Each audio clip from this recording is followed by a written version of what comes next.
எல்லாருக்கும் வணக்கம். Welcome back to our channel Ram Karthika's diary. எல்லாரும் சூப்பரா இருப்பீங்க அப்படின்னு நம்புறேன். நாங்களும் ரொம்ப ரொம்ப நல்லா இருக்கோம். வாங்க இன்னைக்கு vlog பார்க்கலாம். இன்னைக்கு நம்ம சேனல்ல என்னோட நியூ இயர் vlog தான் உங்க கூட ஷேர் பண்ணிக்க போறேன். கண்டிப்பா நார்மல் vlog மாதிரி இல்லாம கண்டிப்பா இந்த வீடியோ உங்க எல்லாருக்கும் பிடிச்சிருக்கும் அப்படின்னு நான் நம்புறேன். சண்டே காலையில வந்து பாத்தீங்கன்னா முதல் வேலையா கிளீனிங் தான் வந்து ஸ்டார்ட் பண்ணேன். ஏன்னா துணி நிறைய இருந்தது அப்படின்னாலே நம்மளோட மைண்ட் ஃபுல்லா துணி நிறைய இருக்கு அப்படின்னு மட்டும்தான் ஓடிட்டே இருக்கும். முதல் வேலையா துணியெல்லாம் லோட் பண்ணிட்டோம் அப்படின்னா காலையிலேயே வந்து காய வச்சிடலாம், ஈவினிங்குள்ள எடுத்துடலாம். அதனால அந்த ஐடியால தான் முதல்ல வந்து துணியெல்லாம் லோட் பண்ணிட்டு இருந்தேன். தம்பி வந்து சபரிமலைக்கு போயிருந்தாருன்னு சொல்லியிருந்தேன் இல்லையா, லாஸ்ட் vlogல வந்து மினி vlogல ஷேர் பண்ணிருப்பேன். தம்பி நல்லபடியா சாமி தரிசனம் எல்லாம் பார்த்துட்டு வந்திருந்தாங்க. அதனால பிரசாதம் கொடுக்கறதுக்கு தான் அம்மா வந்து வந்திருந்தாங்க ஊர்ல இருந்து. எப்போ வந்தாலும் அம்மா வந்து கண்டிப்பா ஒரு வாரம் 10 நாள் நான் இருக்க விடாம அனுப்பவே மாட்டேன். ஏன்னா கல்யாணத்துக்கு அப்புறம் நமக்கெல்லாம் வந்து பாத்தீங்கன்னா நம்ம பேரண்ட்ஸ் நம்ம கூட பிறந்தவங்களோட இருக்கிற டைம் எல்லாம் ரொம்பவே குறையும். இந்த மாதிரி நம்ம ஏதாவது இருந்தா அப்படின்னா தான் உண்டு. பட் எங்க வீட்டை பொறுத்த வரைக்கும் ஹஸ்பண்ட் வந்து அப்படிலாம் ஸ்ட்ரிக்ட் பண்ண மாட்டாங்க. நீ போகக்கூடாது, வரக்கூடாது, இத்தனை நாள் இருக்கக்கூடாது அப்படிங்கிற கண்டிஷன் கிடையாது. பட் ரெண்டு பேருமே ஒர்க்கிங் அப்படிங்கறதுனால டைம் வந்து எங்களுக்கு இருக்கிறது இல்ல. அம்மா வந்தாங்கன்னா கண்டிப்பா 10 நாள் இல்லைன்னா மேக்சிமம் சில நேரம் 1 மந்த்ல கூட நான் வந்து ஸ்டே பண்ண வச்சிருவேன். அம்மா தான் வந்து லஞ்ச் வந்து நான் செய்யறேன், நீ ரெஸ்டட் அப்படின்னு சொன்னாங்க. ஹஸ்பண்ட் வந்து இன்னைக்கு சிக்கன் எடுத்துட்டு வந்திருந்தாங்க. சிக்கன் பிரியாணி, சிக்கன் கிரேவி, தயிர் வெங்காயம் பண்ணிக்கலாம் அப்படின்னு சொன்னாங்க. சரி ஓகேம்மா நீங்க என்ன பண்றீங்களோ பண்ணுங்க அப்படின்னு வந்து சொல்லிட்டேன். அம்மா வந்து முதல்ல பிரியாணி பண்றதுக்காக பிரியாணி மசாலா வந்து ஒன்று ரெடி பண்ணிட்டு இருந்தாங்க. பட்டை, கிராம்பு, சோம்பு இது 3 ஈவனா எடுத்துட்டு 2 ஏலக்காய் மட்டும் சேர்த்துட்டு எல்லாத்தையும் ட்ரை ரோஸ்ட் பண்ணிட்டு அதை வந்து நல்லா ஃபைன் பவுடரா அரைச்சி எடுத்து வச்சுக்கிட்டாங்க. இதை ஃப்ரெஷ்ஷா சேர்த்தோம்னா டேஸ்ட் ரொம்ப நல்லா இருக்கும் அப்படின்னு சொன்னாங்க. ஸோ அம்மா தான் எல்லா வேலையும் பார்த்துட்டு இருந்தாங்க. நான் வந்து அப்படியே வேலை செய்யறேங்கிற பேர்ல அங்கிட்டு இங்கிட்டுமா நடந்துட்டு மட்டும்தான் இருந்தேன். இந்த மாதிரிலாம் நடக்கும்போது ஹஸ்பண்ட் வந்து சொல்லுவாங்க, எல்லா வேலையும் அம்மா தான் செய்யறாங்க, நீ எதுக்கு என்னமோ எல்லா வேலையும் பாக்குற மாதிரியே சீன் போட்டுட்டு இருக்க அப்படின்லாம் வந்து கிண்டல் பண்ணுவாங்க. சரி ஓகே, அம்மா வந்து சிக்கன் வந்து கிளீன் பண்ணி எடுத்து வச்சிட்டு இருந்தாங்க பிரியாணி பண்றதுக்காக. சிக்கன் பிரியாணிக்கு தனியா, கிரேவிக்கு தனியா அந்த மாதிரி பிரிச்சு எடுத்து வச்சிட்டோம்னா செய்யும் போது கடகடன்னு வந்து செஞ்சிடலாம் இல்லையா. ஆனா அப்படியுமே நான் வந்து சொதப்பிட்டேன். பிரியாணிக்கு போட வேண்டியதை தூக்கி கிரேவில போட்டுட்டு, கிரேவில போட வேண்டியதை தூக்கி பிரியாணிக்கு மாத்தி எடுத்து கொடுத்துட்டு அம்மா கிட்ட. அம்மா பிரியாணி பண்றதுக்காக முதல்ல அரிசியை வந்து நல்லா ஊற வச்சு இந்த மாதிரி ஒரு 2 கொதி விட்டு வடிச்சு வந்து அந்த சாதம் எடுத்து வச்சுக்கிட்டாங்க. அதுக்கப்புறமா வந்து குக்கர்ல வந்து பிரியாணி பண்றதுக்கு ஸ்டார்ட் பண்ணாங்க. முதல்ல வந்து என்னென்ன மசாலா ஐட்டம் வேணுமோ அது எல்லாமே எடுத்து வச்சுக்கிட்டாங்க. நம்ம கூட எத்தனை உறவுகள் இருந்தாலுமே நம்ம பெத்தவங்களுக்கு மட்டும்தாங்க நம்ம கஷ்டப்பட்டோம்னா மனசு தாங்காது. ஆனா அப்படிப்பட்ட பெத்தவங்களை இன்னைக்கு 1000 காரணம் சொல்லி நம்ம வந்து ஒதுக்கிடுறோம். கொஞ்சம் நல்லா வந்ததுக்கு அப்புறமா ஏதாவது ஒரு ரீசன் அவங்க சின்னதா ஏதாவது செஞ்சதுன்னா கூட அதை நம்ம பெருசா இஷ்யூ பண்ணி பயங்கரமா பிரச்சனை பண்றோம். ஆனா கண்டிப்பா அவங்க இருக்கும்போது அவங்களோட அருமை தெரியாது. அவங்க பேசுறதெல்லாம் நமக்கு கோவம் வர மாதிரி தான் இருக்கும், கடுப்பாகிற மாதிரி தான் இருக்கும். ஏன்னா அவங்களோட மைண்ட் செட்ல தான் அவங்க வந்து பேசுவாங்க. அவங்களோட ஏஜுக்கு வந்து அவங்க கிட்டத்தட்ட ஒரு குழந்தை மாதிரியே பிடிவாதமா மாறிடுவாங்க. அதெல்லாம் நம்ம தான் வந்து ஒரு அளவுக்கு மேல புரிஞ்சுக்கிட்டு அவங்க இருக்கிற வரைக்கும் அவங்கள நம்ம நல்லா பாத்துக்கணும். இப்போ என்னோட அம்மாவா இருக்க போய் தான் வந்து நீ ரெஸ்டடு நான் பாத்துக்கிறேன் அப்படின்னு சொல்லுவாங்க. இதே மற்ற உறவுகள் வந்து அப்படி சொல்லுவாங்களா? நிறைய இருக்காங்க. மற்ற எந்த உறவுகளாச்சும் வந்து நான் பாத்துக்கிறேன் நீ ரெஸ்டடு அப்படின்னு சொல்லுவாங்களா? யாருமே சொல்ல மாட்டாங்க. அதனால என்னதான் அவங்க கோவப்பட்டு ஏதாவது பிடிக்காம பேசினா கூட நம்ம கொஞ்சம் விட்டு கொடுத்து போறதுல தப்பு இல்லை அப்படின்னு தான் நான் வந்து சொல்லுவேன். இப்போ பிரியாணி பண்றதுக்காக குக்கர் வச்சிருக்காங்க. கொஞ்சமா எண்ணெய் சேர்த்து எண்ணெய் நல்லா சூடானதுக்கு அப்புறமா அந்த தாளிப்பு பொருட்கள் எல்லாமே சேர்த்து பொரிஞ்சிட்டு ஃபைனலா கொஞ்சம் ஒரு கைப்பிடி அளவுக்கு புதினா, மல்லித்தலை, நல்ல நீளமா கட் பண்ண வெங்காயம் சேர்த்து நல்லா வதக்கி விட்டுக்கலாம். அப்புறம் ஒரு 10 சின்ன வெங்காயம் வந்து இந்த மாதிரி நல்லா ஒன்னும் பாதியுமா மிக்சியில போட்டு பல்ஸ் மட்டும் கொடுத்து எடுத்து வச்சிருந்தாங்க. அதையும் சேர்த்து நல்லா வதக்கி விட்டுக்கலாம்.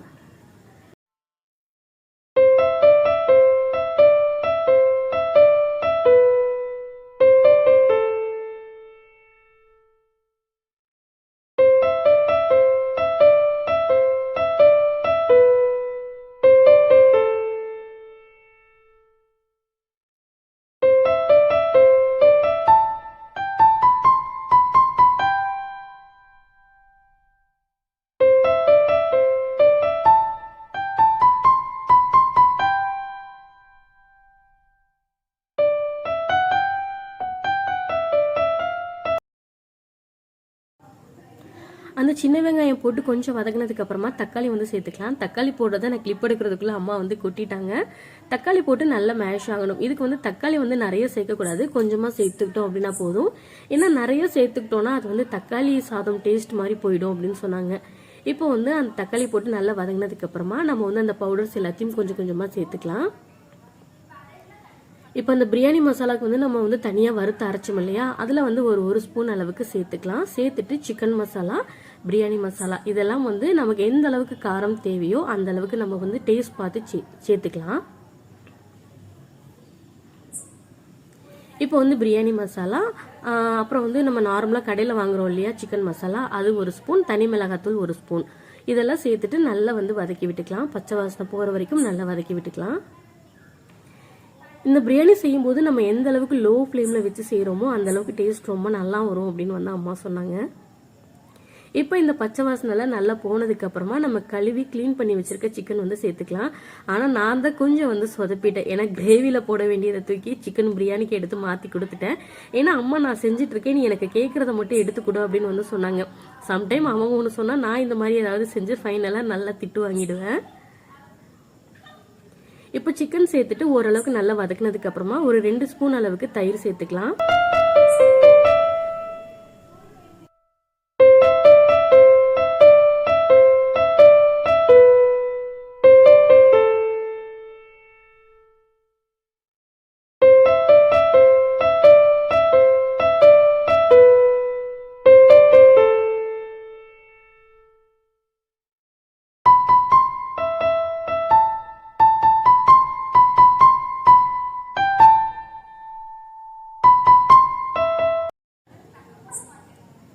எல்லாம் நல்லா வதங்கினதுக்கு அப்புறமா தேவையான அளவுக்கு தண்ணி சேர்த்துக்கலாம். நான் வந்து இன்னைக்கு பிரியாணி அரிசியெல்லாம் எதுவுமே சேர்க்கல, சாதாரண சாப்பாடு அரிசி தான் வந்து சேர்த்துக்கிறேன். நம்ம சாதாரணமாக சாப்பாடுக்கு நம்ம எந்த அரிசி உபயோகம் பண்ணுவோமோ அதே அரிசி தான் நான் வந்து சேர்த்துக்கிறேன். தேவையான அளவுக்கு கல் உப்பு சேர்த்துக்கலாம். இதெல்லாம் நல்லா கொதிச்சு வந்ததுக்கு அப்புறமா ஃபைனலா அரிசி வந்து சேர்த்துக்கலாம்.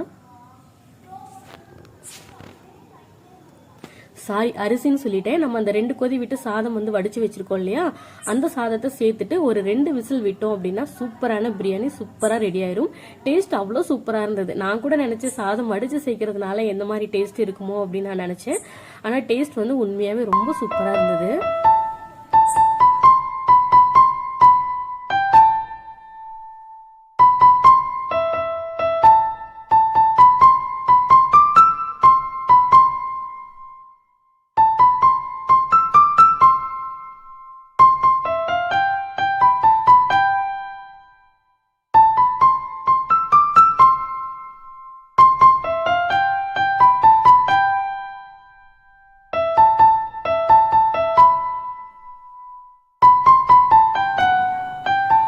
சிம்லே வச்சு நல்லா வந்து கிளறி விட்டுட்டு ஃபைனலா ஒரு 2 விசில் மட்டும் விட்டு எடுத்தோம் அப்படின்னா சூப்பரான பிரியாணி ரெடி ஆயிரும். இப்போ சைட்லயே வந்து பாத்தீங்கன்னா சிக்கன் கிரேவிக்கு தேவையான மசாலா எல்லாம் அம்மா ரெடி பண்ணிட்டு இருந்தாங்க. ஏன்னா எல்லாத்தையுமே ஷூட் பண்ணோம்னா vlog வந்து ரொம்ப பெருசா போயிடும். அதனால சிக்கன் பிரியாணி மட்டும் நான் வந்து கவர் பண்ணிருக்கேன். இப்போ ஃபைனலா வந்து ஒரு 2 ஸ்பூன் அளவுக்கு நெய் மட்டும் சேர்த்துட்டு நல்லா கிளறி விட்டுடலாம்.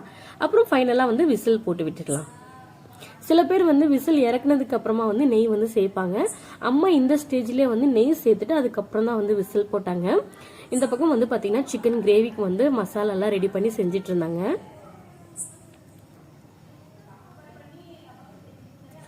அப்புறம் சாதம் வந்து விசில் வந்து ஓபன் பண்ணதுக்கு அப்புறமா ஒரு ஸ்பூன் அளவுக்கு மட்டும் நெய் வந்து சேர்த்துக்கிட்டாங்க. இப்போ நல்லா சூப்பரா கமகமக்க வந்து பிரியாணி வந்து ரெடி ஆயிடுச்சு.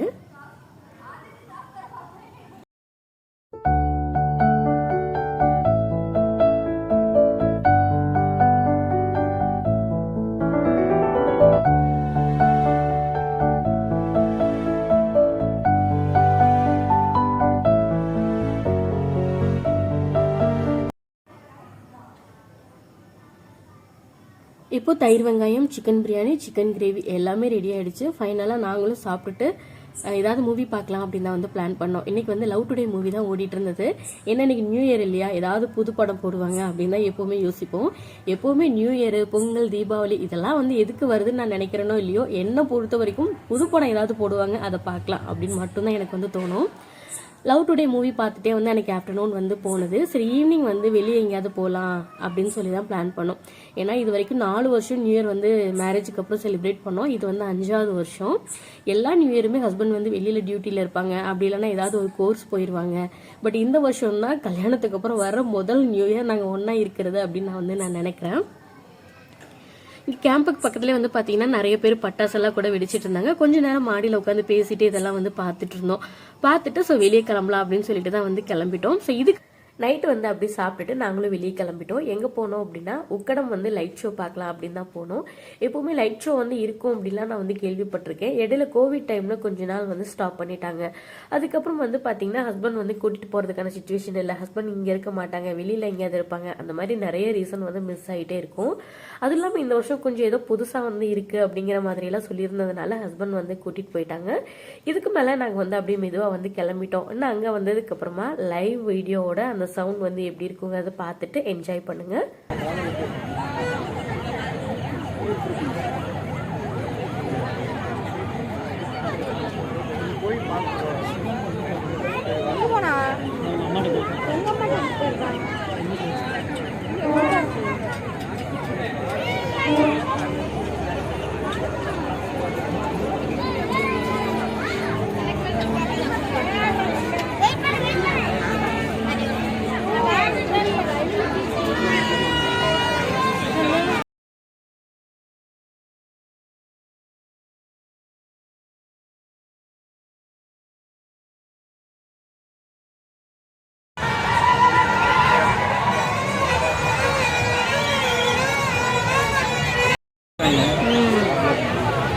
கொஞ்சம் நேரம் ஆகும் போல.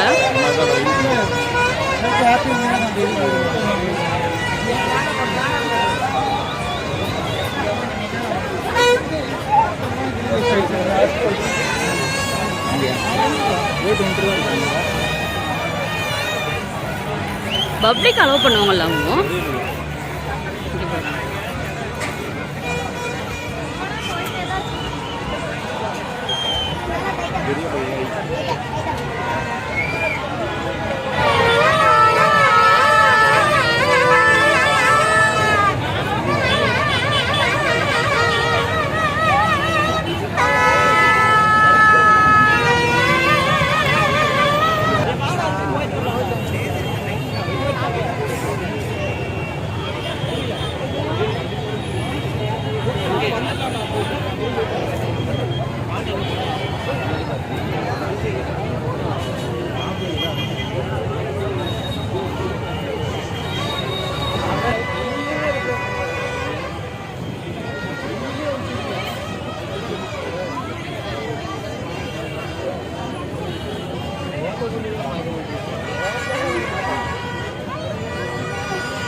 பார்த்துட்டு நல்லபடியாக நாங்களும் நியூ இயர் வந்து செலிப்ரேட் பண்ணிட்டு வீட்டுக்கு வந்துட்டோம். வர்றதுக்குள்ளே அம்மா வந்து நல்ல வாசல் நிறைய அழகாக கோலம் போட்டு வச்சுருந்தாங்க.